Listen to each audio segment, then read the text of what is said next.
এই ছেলেটির নাম সানি। মারাত্মক লেভেলের একজন ব্রিলিয়ান্ট আর্টিস্ট হওয়া সত্ত্বেও সে যখন অভাবের সাগরে ডুবে পড়ে তখন সানি সিদ্ধান্ত নেয় এক ভয়ানক ক্রাইম করার। নিজ হাতের ডিজাইনের জাদুতে সে ভারতীয় 500 রুপির নোট হুবহু জাল করে ফেলে, আর এরপর একের পর এক নোট ছাপিয়ে সে হয়ে ওঠে দেশটির প্রধান আতঙ্ক।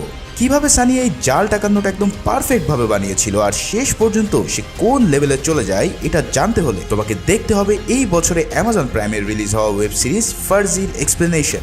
এই ওয়েব সিরিজটি আমার ব্যাপক ভালো লেগেছে বিধায় অন্য চ্যানেলে এক্সপ্লেন থাকা সত্ত্বেও আমি এই চ্যানেল এক্সপ্লেন করার লোভ কোনোভাবেই সামলাতে পারলাম না। শেষে এমন সব টুইস্ট আর কাহিনীর ম্যারপ্যাচ রয়েছে যা রীতিমতো তোমাকে শক করে দেবে। তাই পেঁচাল না বাড়িয়ে চলো শুরু করে দিই আমাদের আজকের এক্সপ্লেনেশন। মুভির শুরুতে দেখা যায় কিছু লোক দুজন ব্যক্তিকে চোখ বেঁধে নিয়ে এসেছে জিজ্ঞাসাবাদ করার জন্য। এখানে তারা একটি 500 রুপির নোট দেখিয়ে বল এই জাল টাকা কে বানিয়েছে। এখানেই আমাদের সাথে পরিচয় হয় সানি নামের একজন আর্টিস্টের সাথে। কে এই জাল নোট বানিয়েছে আর কিভাবেই বা বানিয়েছে সেটা জানতে আমরা মুভির ফ্ল্যাশব্যাকে চলে যাই। এখানে দেখা যায় সানি একজন মারাত্মক লেভেলের চিত্রকার।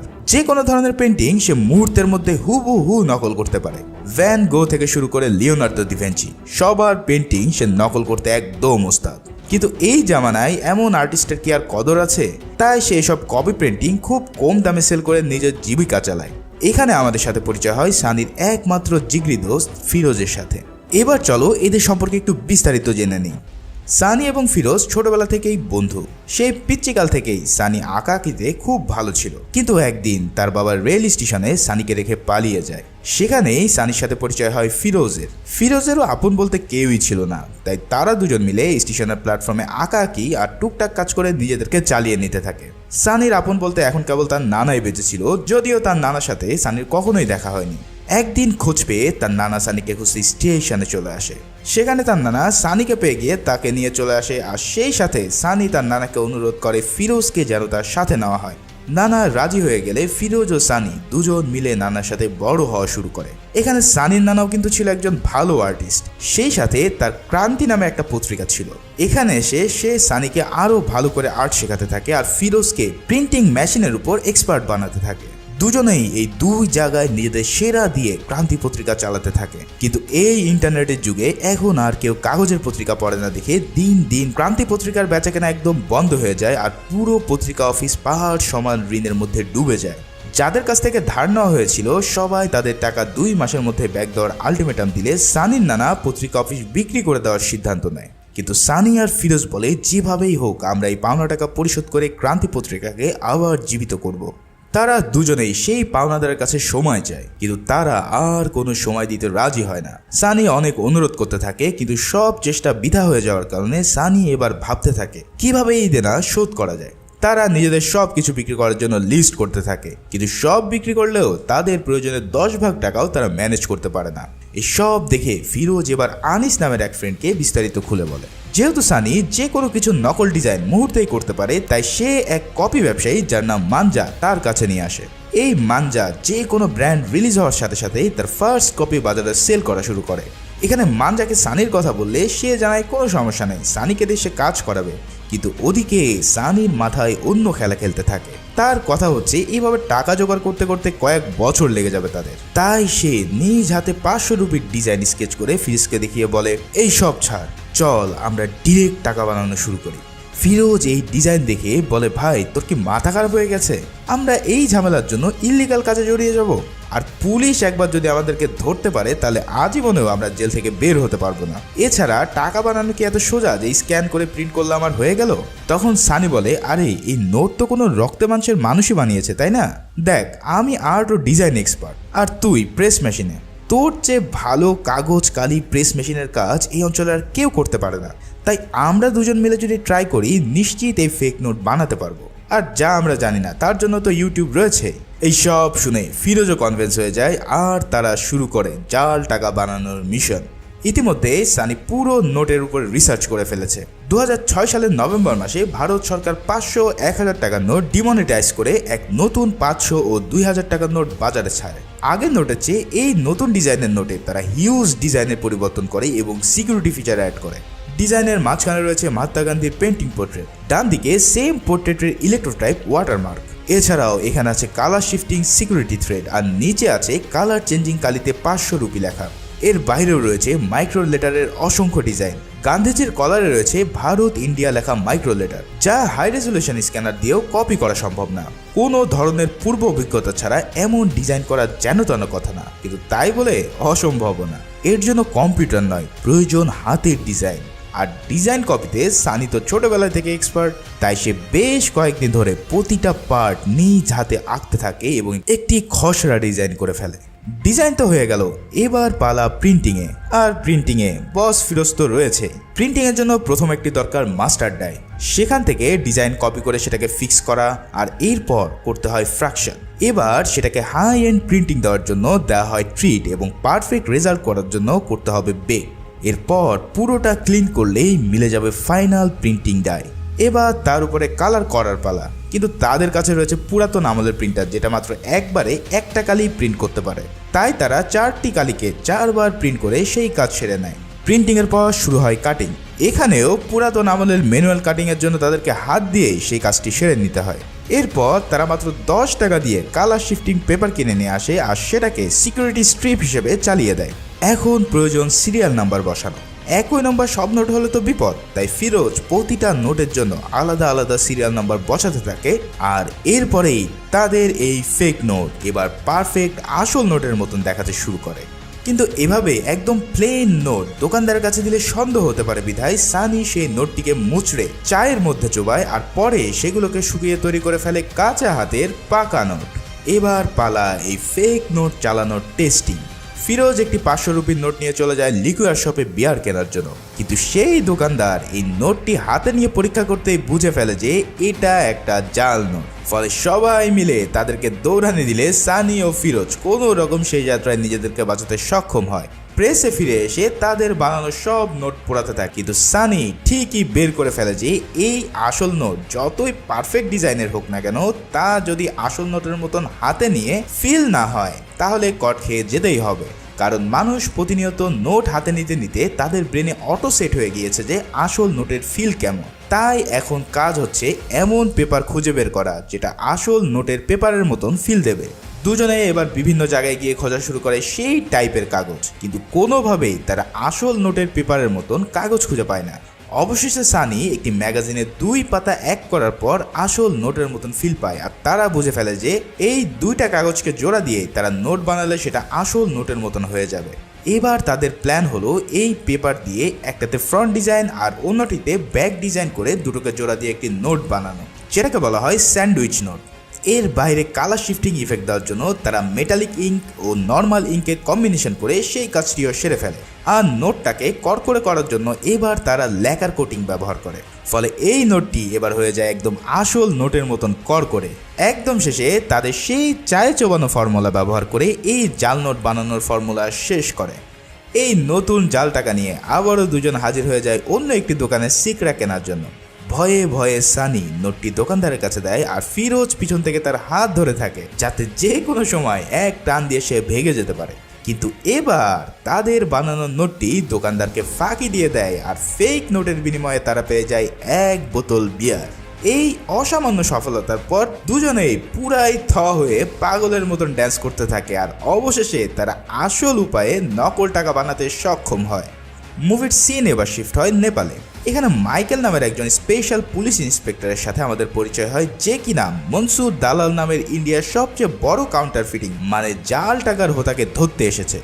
মনসুর এখানে একটি গোপন মিটিংয়ের জন্য আসলে মাইকেল তাকে নেপালি পুলিশের সহায়তায় ধরে ফেলে, কিন্তু দেখা যায় তাকে অ্যারেস্ট করে নিয়ে যাওয়ার সময় মনসুরের লোকজন তাদের উপর অ্যাটাক করে বসে এবং মনসুরকে পুলিশের হাত থেকে বাঁচিয়ে নেয়। এখানে মাইকেল 6 বছর ধরে মনসুরকে ধরার চেষ্টা করছিল, কিন্তু প্রতিবারেই সে ব্যর্থ হয়। এদিকে মুভির প্রথম সিনে সানি আর ফিরোজকে যে জেরা করছিল সে ছিল আসলে মনসুর দালাল। সে সানিকে বলে এই নোট কে বানিয়েছে আর তোদের মেন সাপ্লায়ারকে, কারণ পুরো ইন্ডিয়াতে তার ইজারা ছাড়া এই জাল নোটের ব্যবসা করা সম্ভব না। এখন কিভাবে মনসুর তাদেরকে ধরলো আর কেনই বা তারা ধরা পড়লো, এইসব ধীরে ধীরে তোমরা জানতে পারবে। এরপর আমরা দেখতে পাই একটি সরকারি অফিসে মেঘা নামের একজন সফটওয়্যার ইঞ্জিনিয়ার ও কাউন্টার ফিটিং এর রিসার্চারকে। এখানে মেঘা ধান রাক্ষস নামে একটি ডিভাইসের প্রেজেন্টেশন দিচ্ছিল। এই ধান রাক্ষস মেশিনটি যে কোনো ধরনের জাল নোট শনাক্ত করতে সক্ষম। মেঘা সেখানে উপস্থিত সবাইকে জানায় এটা যে কোনো ডিভাইসে ইনস্টল করে ব্যাংক, শপিং মল বা মোবাইলে অনায়াসে ফেক নোট ধরে ফেলা যাবে। কিন্তু সেখানে উপস্থিত মিনিস্টার এসব কোনো কিছুতে ইন্টারেস্ট দেখায় না। অন্যদিকে মাইকেলও সেম সেমিনারে উপস্থিত হয় মিনিস্টারের সাথে দেখা করার জন্য। আসলে মাইকেলের একটি দক্ষ টিম ছিল এই কাউন্টারফিটিং চক্রকে ধরার জন্য, আর এই কারণে সে মিনিস্টারকে বারবার রিকোয়েস্ট করে একটি টিম দেওয়ার জন্য। কিন্তু মিনিস্টার বারবারই তাকে বলে যে এই জাল নোটের বাইরেও ভাই দেশে বহু ক্রাইম আছে, এমন ছোট ছোট কাজের জন্য সে টিম স্যাংশন করতে পারবে না। হতাশ হয়ে মাইকেল এবার অন্য একটি পথ বেছে নেয়। সে তার কাছে থাকা মিনিস্টার কিছু সেভি নোট পিকচার মিনিস্টারকেই পাঠিয়ে ব্ল্যাকমেল করা শুরু করে। মিনিস্টার অবশেষে বাধ্য হয়ে একটি নতুন ও এক্সপার্ট টিম স্যাংশন করে এই কাউন্টারফিটিংকে দমানোর জন্য। অন্যদিকে দেখা যায় সানি ও ফিরোজ মিলে যে জাল নোট বানিয়েছিল সেটা তার বন্ধু আনিসকে দেখায়। আনিস এই নোট দেখে পুরাই টাচকি খেয়ে যায় আর বলে, আরে কি জিনিস পয়দা করছো বন্ধু, এ তো বোঝাই যাচ্ছে না আসল নাকি নকল। এবার সে একটি পার্টির খোঁজ দেয় যে কিনা এলাকায় ফেক নোটের সাপ্লায়ার। ওখানে সানি আর ফিরোজ উপস্থিত হয় তাদের সাথে ডিল করার জন্য। প্রথমে ডিলার এই নোট দেখে খুব একটা পাত্তা দেয় না, কিন্তু পরে সানি দুটো 500 টাকার নোটের সাথে ওই জাল টাকা মিশিয়ে দিয়ে তাকে জাল নোট খুঁজতে বলে। কিন্তু বেচারা কোনোভাবে কোনটা জাল নোট তা বের করতে পারে না। সানিতে এমন কনফিডেন্ট দেখে ডিলার প্রতি 500 টাকার নোটের জন্য 150 রুপি রিয়াল মানি অফার করে আর বলে তার 2 কোটি রুপি সাপ্লাই লাগবে নেক্সট 2 সপ্তাহের মধ্যে। এত বড় অর্ডার পেয়ে সানি সাথে সাথে রাজি হয়ে যায় আর ডিল ফাইনাল করে ফেলে। এখানে ডিলার সানির নাম জানতে চাইলে সানি নিজেকে আর্টিস্ট বলে পরিচয় দেয়। ডিল তো হয়ে গেল, কিন্তু এত নোট 2 সপ্তাহের মধ্যে কিভাবে তৈরি করবে তারা? এর জন্য তাদের প্রয়োজন আরও প্রিন্টিং মেশিন ও জনবল। আর কোনো উপায় না পেয়ে সানি ও ফিরোজ তাদের প্রেসের অনেক পুরাতন ও বিশ্বস্ত কর্মচারী ইয়াসির চাচাকে পুরো প্ল্যান বলে। চাচা তো পুরো এসব শুনে রেগে ফেটে পড়ে, কারণ তার নানা যদি জানতে পারে তারা এমন কাজ করছে তাহলে আজীবনের জন্য তাদেরকে ত্যাগ করবে। কিন্তু সানি তার আর্টের কারিশমা দেখালে চাচা নিজেও বুঝতে পারে না যে এই নোট নকল হয় কি করে। পরে সানি চাচাকে ভূগোল পড়াতে সক্ষম হলে সে জানায় এত প্রিন্টিংয়ের জন্য তাদের আরও 2টা অটোমেটিক মেশিনের দরকার। এছাড়া এই ক্রান্তি পত্রিকার অফিসে যদি তাদের কাজ করতে হয় তাহলে পুরো রাতের বেলায় সবার আড়ালে এই কাজটি করতে হবে। কিন্তু এত সব মেশিনারি কেনার জন্য তাদের প্রায় 10 লাখ টাকার মতন ক্যাশ প্রয়োজন। এই টাকা ম্যানেজ করার জন্য সানি আর ফিরোজ আবারও সেই লোন পার্টির কাছে যায় যার কাছ থেকে ইতিমধ্যে ক্রান্তি পত্রিকা টাকা ধার নিয়ে রেখেছে। সেখানে সানি তাদের কাছ থেকে হাই ইন্টারেস্টে 10 লাখ টাকা চায় এবং 2 সপ্তাহের মধ্যে ফেরত দেওয়ার কথা বলে সেখান থেকে টাকা ম্যানেজ করতে সক্ষম হয়। এই টাকা পাওয়ার পর শুরু হয় তাদের বড় স্কেলে জাল নোট বানানোর মিশন। বড় বড় প্রিন্টিং মেশিন তো তারা কিনে আনতে পারে, কিন্তু মেন সমস্যা হলো পেপার। আর এই নোট বানানোর জন্য যে পেপার লাগবে সেটা হবে 45 GSM এর। ফিরোজ একটি পেপার কোম্পানিতে কল দেয় এই পেপারটি অর্ডার করার জন্য, কিন্তু তারা জানায় এই পেপারটি রেস্ট্রিক্টেড এবং এটা নিতে হলে নাম, ভোটার আইডি কার্ড আর কোম্পানির ট্রেড লাইসেন্স লাগবে। এখন যেহেতু তাদের কাছে সব কিছু নেই, তাই একটা উপায় তাদের হাতে আছে, আর তা হলো ওই পেপারের কোম্পানিতে ডাকাতি করা। এই ডাকাতি করার জন্য ফিরোজ তার ক্লোজ বন্ধু আনিসের সহায়তা নেয়, আর আনিসও তার গ্যাং নিয়ে পুরো পেপার হাউসের রেড দেয়। এরপর তারা 45 GSM এর পেপার খুঁজতে থাকে আর অবশেষে পেয়েও যায়। কিন্তু সানি বুদ্ধি করে অন্য সব GSM এর কাগজগুলো চুরি করে নেয় যাতে তারা বুঝতে না পারে এই চুরির সাথে জাল নোট ছাপানোর কোনো লোক জড়িত। এবার তারা শুরু করে বিগ স্কেলে টাকা ছাপানো। এখন তাদের হাতে রয়েছে আধুনিক সব মেশিন, তাই দ্রুতই তাদের প্রথম ডেলিভারি 2 কোটি টাকা তারা ছাপাতে সক্ষম হয়, আর সেটা ডেলিভারি দিয়ে পাওনা আসল টাকা নিয়ে নেয়। এদের কাজ দেখে ওই ডিলার এখন থেকে রেগুলার অর্ডার দেওয়া শুরু করে, আর সানিরাও পুরো রাত এক করে হাজার হাজার ফেক নোট তৈরি করতে ব্যস্ত হয়ে পড়ে। তাদের সকল চাহিদা মিটে যাওয়ার পর ওই ফেক নোট দিয়েই তারা সেই পাওনাদারের টাকা পরিশোধ করে দিয়ে ক্রান্তি পত্রিকার অফিসের দলিল তার নানার কাছে ফেরত নিয়ে আসে। এত দ্রুত টাকা পরিশোধ করে দিয়েছে দেখে তার নানা সন্দেহ হতে থাকে, কিন্তু এখানেও সানি তাকে নিউট্রাল করতে সক্ষম হয়। এরপর সিন চলে যায় একটি রেস্টুরেন্টে। সেখানে সানি ও তার গার্লফ্রেন্ড ডিনার করার পর সানি তার জাল নোট দিয়ে বিল পে করে বের হয়ে যায়। ঠিক সেই সময় ওই সফটওয়্যার ইঞ্জিনিয়ার মেঘাও সেই রেস্টুরেন্টে উপস্থিত হয় ডিনার করার জন্য। বিল পে করে যখন সে টাকা ফেরত নেয় তখন সানির দেওয়া সেই জাল নোটটি মেঘার কাছে উপস্থিত হয়। সে নোটটা হাতে নিয়ে বুঝে ফেলে যে এটা হয়তো জাল নোট, তাই বাড়িতে গিয়ে সে এই নোটটিকে ধান রাক্ষস মেশিনে চেক করে। কিন্তু মেঘা পুরোই শকড হয়ে যায় যখন সে দেখতে পায় এটা জাল নোট হওয়া সত্ত্বেও তার মেশিন ডিটেক্ট করতে পারছে না। আসলে নোটটির সকল সিকিউরিটি থ্রেডগুলো এতটাই পারফেক্ট ছিল যে মেশিনও তার কাছে হার মেনেছে। এরপর আরও একটু রিসার্চ করলে ধরা পড়ে যে নোটটি একটি স্যান্ডউইচ নোট। এটা দেখে মেঘা বুঝে নেয় যে এই গ্রুপটি কোনো অর্গানাইজ কোনো গ্রুপ না, এদের কাছে কোনো দামি ইকুইপমেন্ট নেই, তাই তারা স্যান্ডউইচ নোট বানাচ্ছে। যা এদের আছে সেটা হলো মারাত্মক লেভেলের ট্যালেন্ট। এমন ফাইনেস্ট কাজ মেঘা এর আগে কখনোই দেখেনি। এবার দেখা যায় নতুন টিম পেয়ে মাইকেল সবাইকে ব্রিফ করছে কিভাবে এই জাল নোট স্মাগলিং হয় এই দেশে। সে জানায় জাল নোট যদি সঠিক মার্কেটে পৌঁছাতে না পারে তাহলে এর কোনো মূল্য নেই, ফলে আমাদের কাজ হবে মার্কেটে জাল নোট ঢোকার আগে সেটা বন্ধ করা। এখানে মাইকেলের প্রধান টার্গেট থাকে মনসুর দালাল, সেই সাথে জিতু কাকা ও তার মেইন ডিস্ট্রিবিউটর বিলাল। এবার এদেরকে টার্গেট বানিয়ে এই টিম মাঠে নেমে পড়ে। অন্যদিকে মেঘা দেখতে পায় এই নতুন ডিভাইস নিয়ে সরকার কোনো রকম মাথা ঘামাচ্ছে না, তাই মেঘা ফ্রাস্ট্রেটেড হয়ে মাইকেলকে মেল করে তার ডিপার্টমেন্টে জয়েন করার জন্য। মাইকেলও তার ট্যালেন্ট দেখে মেঘাকে টিমে নিয়ে নেয়। এদিকে সানিদের কাছে এবার এক বিশাল অর্ডার আসে পাশের স্টেটের একজন এমএলএর কাছ থেকে। এই জাল টাকা দিয়ে সে নির্বাচনের কাজ চালাবে, তাই ডিলারের মাধ্যমে সে আর্টিস্টকে নক দেয়। সামনাসামনি দেখা করে তাকে 20 কোটি রুপি জাল নোট বানানোর অর্ডার দিয়ে বসে। কিন্তু এখানে এই ডেলিভারি তাদের নিজেদেরকেই করতে হবে সুরাটে গিয়ে। এই কথা শুনে সানি রাজি হয় না, কিন্তু কি আর করা, কাঁচা টাকার লোভ তো আর চাইলেই ফেলা যায় না।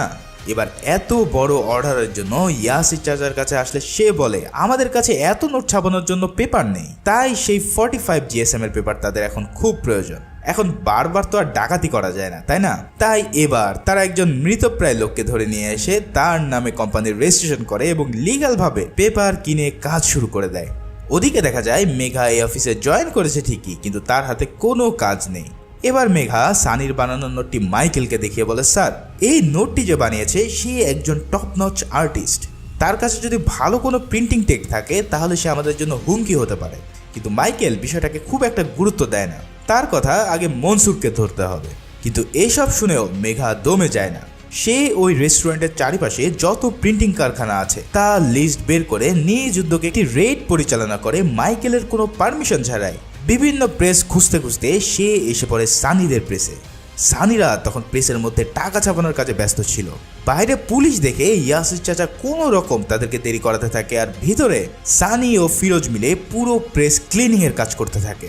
কিন্তু চাচা বেশিক্ষণ তাদেরকে আটকে রাখতে পারে না, আর মেঘা ফোর্স নিয়ে চেকিং এর জন্য ভিতরে ঢুকে পড়ে। তারা প্রায় ধরা পড়েই যাবে, ঠিক সেই সময় মাইকেল মেঘাকে কল দিয়ে ঝাড়ি দিতে থাকে যে তাকে না জানি এমন স্টুপিড রেড দেওয়ার জন্য। মেঘাও আর কোনো চেক না করে দ্রুত অফিসের দিকে রওনা দিলে একটুর জন্য আর্টিস্ট বেঁচে যায়।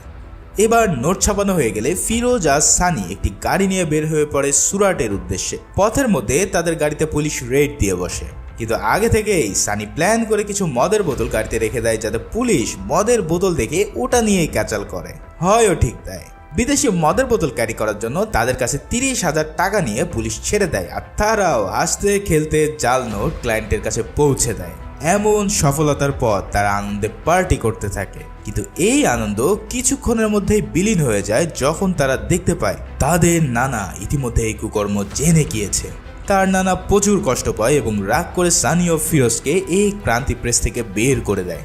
এখান থেকে বের হয়ে গিয়ে সানি আবারও তার আগের সে আর্ট কপির কাজে নেমে পড়ে। সেখানে ইয়াসির চাচা তার সাথে দেখা করতে আসলে সানি জানায় কেন যেন তার মধ্যে এখনো এইসব কুকর্মের জন্য গিল্ট ফিল হচ্ছে না। আসলে টাকার লোভ তাকে এমনভাবেই ধরে বসেছে যে ভালো মন্দের পার্থক্য সানি প্রায় ভুলতে বসেছে। এরপর সানি একদিন নিউজ পায় যে তার নানাকে হুট করেই পাওয়া যাচ্ছে না। সানি ও ফিরোজ মিলে থানায় যায় পুলিশকে ইনফর্ম করার জন্য, কিন্তু পুলিশ তাদের তৎক্ষণাৎ সাহায্য না করায় সানি পুলিশের উপর চড়াও হয়ে পড়ে। ফলে সানি ও ফিরোজকে পুলিশ অ্যারেস্ট করে নেয়। এর কিছুক্ষণ পর ইয়াসির চাচা এসে তাদের জামিন করিয়ে নেয় আর জানায় তার নানা আবার ফিরে এসেছে। আসলে ইদানিং তার নানা সব কিছু ভুলে যাওয়ার রোগ হয়েছে, ফলে কিছুদিন আগে তাদের কুকর্মের কথাও সে ভুলে যায়, আর সানিকে দেখে সে অনেক খুশি হয়। এই সুযোগে সানিও পণ করে বসে যে এই সব ধান্দাবাজি ছেড়ে সে আগের কাজে মন দেবে। তাই সানি ও ফিরোজ আবারও তাদের ক্রান্তি পত্রিকায় কাজ করা শুরু করে দেয়। এদিকে মেঘার আবিষ্কার করা ধানরাক্ষস ডিভাইসটি অবশেষে মিনিস্ট্রি অ্যাপ্রুভাল পায় এবং সেটা পুরো দেশের ব্যাংক, ক্যাশ মেশিন, দোকানে ইনস্টল করার নির্দেশ দেয়। এর প্রভাবে দেশের বিভিন্ন অঞ্চল থেকে জাল নোট ধরা পড়া নিউজ আসতে থাকে। একে একে বিভিন্ন সিন্ডিকেটের প্রধানরাও পুলিশের হাতে ধরা পড়া শুরু করে। এমন সাফল্য দেখে সবাই আনন্দিত হয় আর ভাবে যাক অবশেষে এই কাউন্টার ফিটিং চক্রকে তারা থামাতে সক্ষম হলো। এরপর সিন চলে যায় দুবাইয়ের মনসুর দালালের কাছে। বেচারার পুরো ধান্দা ইতিমধ্যে বন্ধ হয়ে যাওয়ার জোগাড় এই ধান রাক্ষস মেশিনের জন্য। কোনো পার্টি এখন তার এই বানানো জাল নোট নিতে চাইছে না। কিন্তু তখনই জিতু কাকা সানির বানানো 500 রুপির নোট তাকে দেখিয়ে বলে, দেখো আর্টিস্ট নামের একটি ছেলে এই নোটটি বানিয়েছে, যেটা এই মেশিনও ডিটেক্ট করতে পারবে না। এটা দেখে মনসুর তো পুরাই টাসকি খেয়ে যায় আর বলে, এই আর্টিস্টকে তো আমার চাই। তাই পরের দিনই তার টিমকে পাঠিয়ে দেয় সানি ও ফিরোজকে ধরে নিয়ে আসার জন্য। তাদের দুজনকে ধরে মনসুরের কাছে নিয়ে আসলে মনসুর একটি 2000 রুপির নোট সানিকে দেখিয়ে বলে, দেখো এই নোটে কি সমস্যা আছে। সানি জানায় এই নোটের পেপার তো টপ ক্লাস, কিন্তু এখানে যে মাইক্রো প্রিন্টিং আর ওয়াটারমার্ক আছে সেটাই সমস্যা আছে। এর জন্য কম্পিউটার নয়, আর্টিস্টের হাতের ছোঁয়া প্রয়োজন। এই সব শুনে মনসুর অনেক ইমপ্রেস হয় আর তাকে একসাথে কাজ করার জন্য অফার দেয়। মনসুর বলে, আমার কাছে আছে দুনিয়ার সবচেয়ে হাইটেক গেজেট আর তোমার কাছে আছে ডিজাইন পাওয়ার। দুজনে একসাথে কাজ করলে কেউ আমাদের থামাতে পারবে না। কিন্তু সানি জানায় ইতিমধ্যে সেই সব কাজ থেকে দূরে চলে এসেছে আর নতুন করে সে কোনো কাজে হাত দেবে না। কিন্তু মনসুর তাকে হুমকি ধামকি ও টাকার লোভ দেখালে সানি ও ফিরোজ রাজি হতে বাধ্য হয়। এবার শুরু হয় তাদের 2000 রুপির নোট ডিজাইনের মিশন। এখানে সানি জানায় এই 2000 রুপির নোটে যে ডিজাইন রয়েছে সেটা পুরোই অন্য লেভেলের। এর ডিজাইন ডিটেলিং এর পাশাপাশি 17টি আলাদা টাইপ ফেস রয়েছে, যেটা নকল করা এক প্রকার অসম্ভব। কিন্তু আর্টিস্ট বলে কথা, সানি দিন রাত এক করে ডিজাইন করতে থাকে আর ফিরোজ নতুন সব প্রেস মেশিন দেখে সেগুলো অপারেট করা শুরু করে। একের পর এক ডিজাইন করে তারা বারবারই এই ডিভাইসের কাছে ধরা পড়ে যায়। কিন্তু অনেকবার ট্রাই করার পর অবশেষে সানি সুপার নোট বানিয়ে ফেলতে সক্ষম হয়, যা এই ডিভাইসকেও চাকমা দিয়ে দেয়। এইসব দেখে তো মনসুর এই আর্টিস্টের প্রতি পুরাই ফিদা হয়ে যায় আর তার মেইন ডিস্ট্রিবিউটর বিলালকে ইনফর্ম করে। বিলালও এই নোট দেখে পুরাই শকড হয়ে পড়ে আর বলে, এখন মার্কেট পুরাই খালি বস, এই নোট বাজারে ছাড়লে আমাদের ঘুরে দাঁড়াতে মাত্র কয়েক সপ্তাহ লাগবে। তাই শুরু হয়ে যায় দুনিয়ার সবচেয়ে পারফেক্ট 2000 রুপির জাল নোট ছাপানোর কার্যক্রম। এদিকে মাইকেল খোঁজ পায় যে বিলাল ইতিমধ্যে বাংলাদেশে অবস্থান করছে একটি বড় শিপমেন্টের জন্য। তাই সবাই রেডি হয়ে যায় বাংলাদেশের বর্ডারে গিয়ে তাকে অ্যারেস্ট করার উদ্দেশ্যে। কিন্তু এমন ওভারসিজ মিশনের জন্য মিনিস্টার তাকে কোনো রকম হেল্প করতে পারবে না বলে জানিয়ে দেয়। তাই মাইকেল বাধ্য হয়ে তিওয়ারিকে ফোন করে।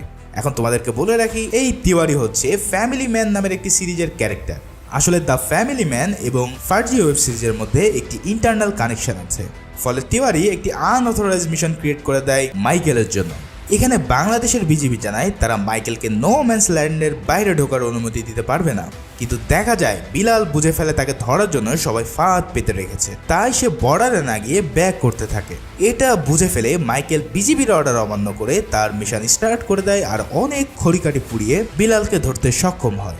বিলালকে একটি ডার্ক সাইডে নিয়ে গিয়ে মাইকেল তাকে জেরা করতে থাকে যে মনসুর কই।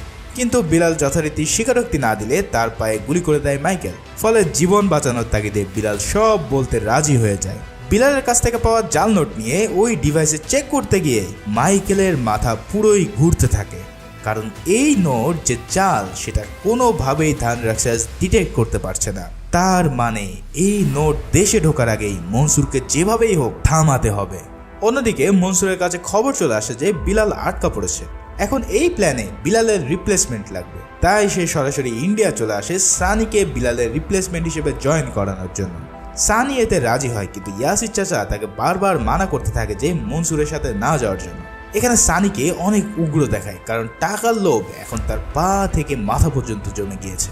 যেহেতু তাকে বড় পদে অ্যাপয়েন্ট করা হয়েছে, তাই সানি এবার মেঘাকে টার্গেট করে, কারণ মেঘার সাথে ভাব জমাতে পারলে সে এই কাউন্টার ফিটিং টিমের সকল ইনফরমেশন আগে ভাগে পেয়ে যাবে। কয়েকদিন মেঘার সাথে কথা বলে সানি তাকে পটিয়ে ফেলে। মেঘার একটি থাকার জন্য বাড়ির প্রয়োজন ছিল, তাই সানি তাকে সুন্দর একটি বাসা খুঁজে দেয়। সেখানে সানি একটি জরুরি কল করার জন্য মেঘার ফোন ইউজ করতে চায়।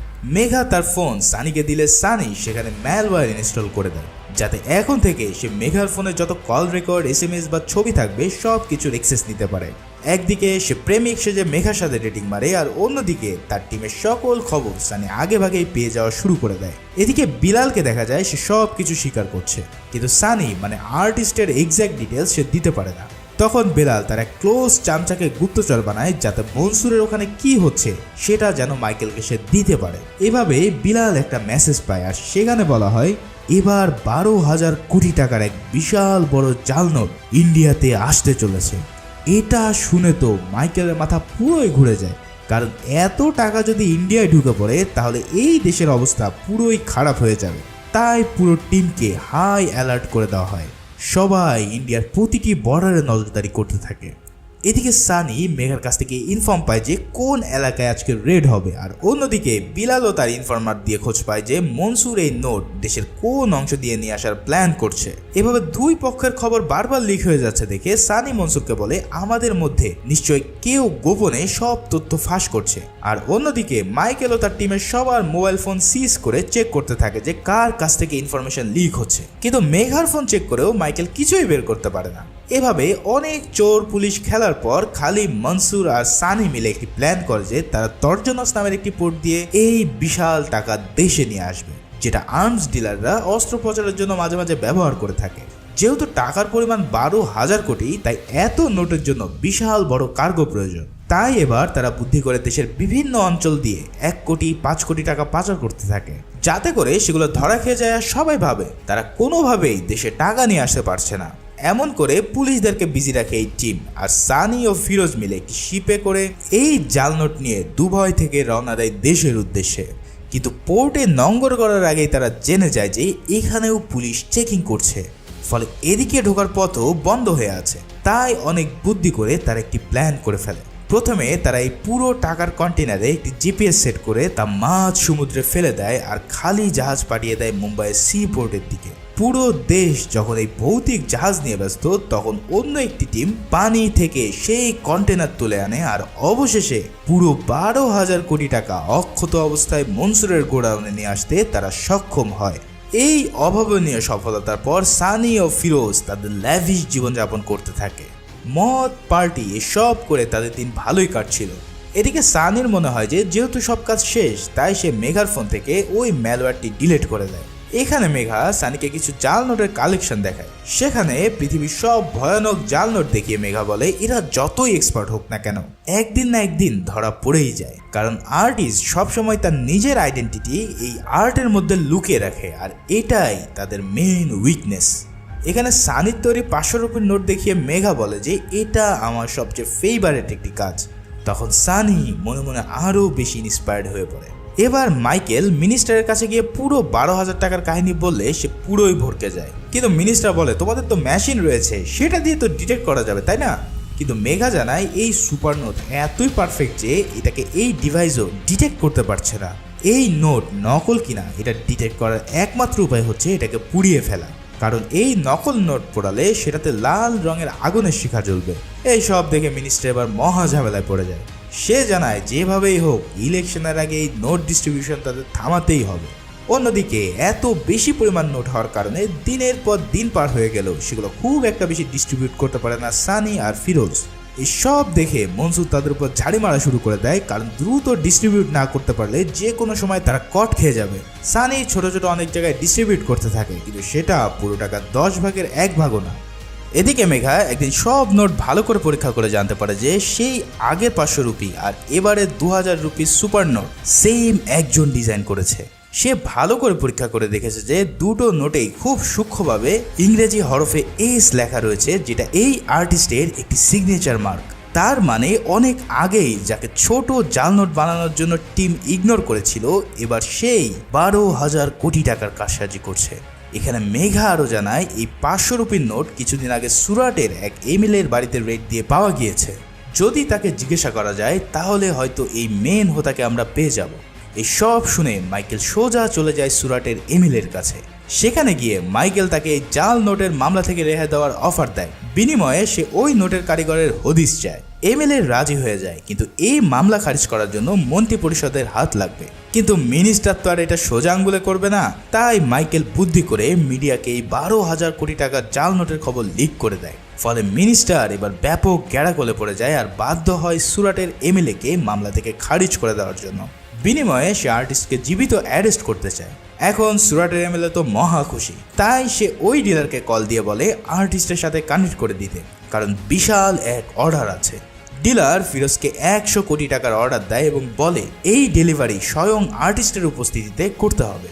এই সব শুনে সানি সাথে সাথে না করে দেয়, কারণ ইতিমধ্যেই তার কেন জানি সন্দেহ হচ্ছে। কিন্তু ফিরোজ নাছোড়বান্দা, এমনিতে তাদের গোডাউনে এখনো অনেক নোট পড়ে আছে, তাই সে এই ডিল করেই ছাড়বে।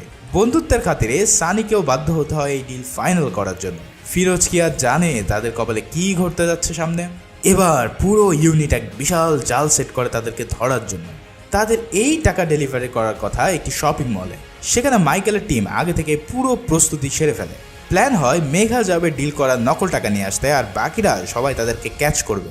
কিন্তু তারাও তো আর জানে না যে এই মেঘার আশিকি হলো সেই আর্টিস্ট। সানি আর ফিরোজ এক গাড়ি ভর্তি নোট নিয়ে হাজির হয় শপিং মলের বেসমেন্টে। সেখানে দুজন দুদিকে অবস্থান নেয় আর ফোন দিয়ে এমএলএকে জানায় তারা এসে পড়েছে। পুরো টিম রেড অ্যালার্ট হয়ে বেসমেন্টের দিকে রওনা দেয়। কিন্তু মেঘা যখন সানির গাড়ির সামনে চলে আসে তখনই সানি বুঝে ফেলে তারা ফাইনাল ট্র্যাপে পড়েছে এবং এবার বাঁচার কোনো উপায় নেই। সাথে সাথে সানি তার ক্যাপ পরে নেয়, ফলে মেঘা দূর থেকে তার ফেস আর দেখতে পায় না। এরপর সানি ফিরোজকে কট খাওয়ার কথা বলে তারা দুজনেই সেখান থেকে পালিয়ে যাওয়া শুরু করে। যথারীতি মাইকেলের টিমও তাদের পিছু নেয়। একসময় সানি ও ফিরোজ ফেসে গেলে তারা ড্রেস চেঞ্জ করে একটি ক্লিনিং সার্ভিসের ম্যান হিসেবে রূপ নেয়। সেখানে মাইকেল তাদেরকে আটক করে তাদের কোম্পানির কার্ড দেখতে চায়। আগে থেকেই সব সেট করা ছিল বলে সানিও তাদেরকে কার্ড দেখায়, কিন্তু তাদেরকে সন্দেহ করে আরও জেরা করতে চাইলে সানি গাড়ি নিয়ে মাইকেলকে ধাক্কা দিয়ে বের হয়ে চলে যায়। এবার তারা দুজন মেইন রোডে চলে আসে ধাওয়া খেতে খেতে। কিছু দূর যাওয়ার পর জ্যামে তাদের গাড়ি আটকা পড়ে। এক পর্যায়ে জ্যাম ছেড়ে দিলে তারা দেখতে পায় চারিদিক থেকে পুলিশ তাদেরকে প্রায় আটক করেই ফেলেছে। ঠিক সেই সময় সানি বুদ্ধি করে ফিরোজকে বলে সব নোটগুলো বাইরে উড়িয়ে দিতে। কচকচে 2000 টাকার নোট ফিরোজ বাতাসে উড়িয়ে দিলে সাধারণ আমজনতা তাদের গাড়ি থামিয়ে এই নোট কোড়াতে শুরু করে। আর এই সুযোগে সানি ও ফিরোজ সেখান থেকে চম্পট দিতে সক্ষম হয়। এমন বড় ধামাকা হওয়ার পর মিনিস্টার পুরাই ফ্রাস্ট্রেটেড হয়ে পড়ে আর মাইকেলকে বলে এই নাটক দ্রুত বন্ধ করতে। মাইকেল এবার পুরো নিউজ মিডিয়াতে মনসুরের ডিটেল ফাঁস করে দেয়, আর এটা দেখে মনসুর পুরাই পাগলা হয়ে পড়ে। এছাড়াও মাইকেল একজন স্কেচ আর্টিস্টকে ডেকে নিয়ে আসে সানির ছবি বানানোর জন্য, কিন্তু সেটাতেও খুব একটা কাজ হয় না। পরে তার টিম ঝাপসা সিসিটিভি ফুটেজ থেকে আর্টিস্টের ছবি ডিকোড করতে থাকে। অন্যদিকে মনসুর তার গ্যাংকে অর্ডার দেয়, যেহেতু সানি তাদের ব্যাপারে সব জানে তাই তাদেরকে এক্ষুনি খতম করে দিতে হবে। এই ইন্টেল পাওয়ার পর মনসুরের টিম সানিকে ফোন দেয় আর বলে মনসুর ভাই তাদেরকে সেফ হাউসে নিয়ে যেতে বলেছে। এই সব শুনে সানি ও ফিরোজ তাদের সাথে দেখা করে আর সেফ হাউসের দিকে রওনা দেয়। কিন্তু সেইখানে যাওয়ার পর দুজনেই জানতে পারে যে তাদের এখানে ডাকা হয়েছে খতম করার জন্য। জিতু কাকারা তাকে খালাস করতেই যাবে, ঠিক সেই সময় আনিস তার মোটরসাইকেল গ্যাং নিয়ে হাজির হয় আর সানি ও ফিরোজকে রেস্কিউ করে নিয়ে আসতে সক্ষম হয়। এইসবে ফ্রাস্ট্রেটেড হয়ে মনসুর এবার সানির ক্রান্তি পত্রিকার অফিসে আগুন লাগিয়ে দেয় আর সেখানেই তার নানাকে জ্যান্ত পুড়িয়ে মারে। ফিরোজ ও সানি এলাকা ছেড়ে নেওয়ার প্রস্তুতি নিচ্ছিল, কিন্তু তখনই এই নিউজ পেয়ে সানি ফিরোজকে রেল স্টেশনে চলে যেতে বলে আর জানায় আমি একটা ছোট্ট কাজ করে সময় মতোই ফিরে আসছি। এই বলে সানি সোজা চলে যায় সেই জাল নোট রাখার গোডাউনে। সেখানে সানি উপস্থিত হয়ে একের পর এক সব মনসুরের চেলাদের মেরে ফেলে আর জিতু কাকাকে দিয়ে নোট রাখার ভল্ট খুলে ফেলে। এবার সানি লাইভ ভিডিওতে কল দেয় মনসুরকে আর বলে সবই ঠিক ছিল, কিন্তু আমার নিরপরাধ নানাকে মারা ঠিক ছিল না। এই বলে সানি সেই নোটগুলোতে পেট্রোল ঢেলে দেয় আর মনসুরের সামনে পুরো নোটের পাহাড়ে আগুন ধরিয়ে দেয়। মনসুর এই দৃশ্য দেখে পাগলের মতন প্রলাপ করতে থাকে। চোখের সামনে তার সাম্রাজ্য চলছে আর অন্যদিকে সানির ফেসও ইতিমধ্যে ডিকোড হয়ে গিয়েছে। সেই সাথে ফিরোজ তার জন্য অপেক্ষা করছে স্টেশনে। কি হতে চলেছে এরপর? মনসুর কি তাকে ছেড়ে দেবে, কিংবা মেঘাই বা তার ফেস দেখার পরে কেমন রিয়্যাক্ট করবে? এই সব মিস্ট্রি ঝুলিয়ে রেখে এই ওয়েব সিরিজের সিজন 1 এখানেই শেষ হয়। এই বছরের শেষের দিকে এই সিরিজের দ্বিতীয় সিজনে মিলবে এই সব প্রশ্নের উত্তর, আর তখন আমিও হাজির হব তার এক্সপ্লেনেশন নিয়ে। এই ওয়েব সিরিজের এক্সপ্লেনেশন কেমন লাগলো তা জানাতে ভুলো না। আসলে পুরো 8 ঘন্টার ওয়েব সিরিজকে এত ছোট করে এক্সপ্লেন করা খুব কঠিন। এখানে অনেক ইভেন্টস আমি স্কিপ করে গিয়েছি যেগুলো আমার কাছে সিরিজের মেইন থিমের সাথে খুব একটা ইম্পর্টেন্ট মনে হয়নি। একটা ওয়েব সিরিজের অনেকগুলো লেয়ার থাকে, তাই আমার সাজেশন থাকবে সম্ভব হলে পুরো সিরিজটি একবার দেখে নিও। অনেক ভালো একটা সময় কাটবে, এটাতে কোনো সন্দেহ নেই। ভিডিওটি ভালো লাগলে একটি লাইক করতে ভুলো না, আর নতুন হলে সাবস্ক্রাইব করে পাশেই থেকো। সবাই ভালো থাকো, সুস্থ থাকো, ধন্যবাদ।